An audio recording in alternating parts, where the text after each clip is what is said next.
Luca était un jeune garçon curieux et toujours prêt à découvrir de nouvelles choses. Un week-end, il décida de se rendre dans un restaurant italien réputé de sa ville. Attiré par les parfums envoûtants qui s'échappaient de la cuisine, il s'installa avec enthousiasme à une table près de la fenêtre. Pour commencer, Luca commanda une pizza italienne traditionnelle.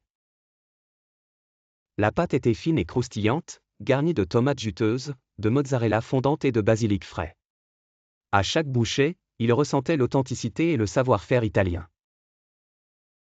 Ensuite, il goûta une assiette de pâtes, préparée avec une sauce crémeuse et parsemée de fromage râpé. Les saveurs étaient riches et parfaitement équilibrées, ce qui le ravit encore plus.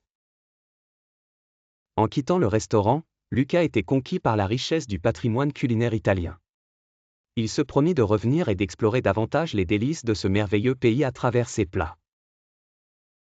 Luca, enchanté par cette première expérience, décida de prolonger son séjour au restaurant en demandant des conseils au serveur, un homme chaleureux et passionné par la cuisine italienne.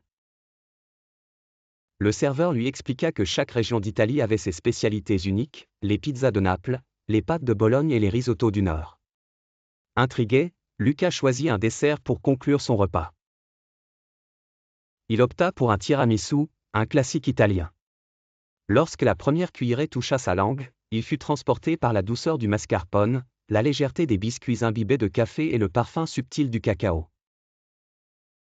En sortant du restaurant, il prit un moment pour admirer la façade ornée d'éléments rappelant l'architecture italienne. Le sourire aux lèvres, il se promit de découvrir un jour l'Italie en personne. Ce week-end-là, Luca comprit que la cuisine n'était pas seulement un moyen de se nourrir, mais un véritable voyage culturel et émotionnel, un pont entre les traditions et le cœur des gens.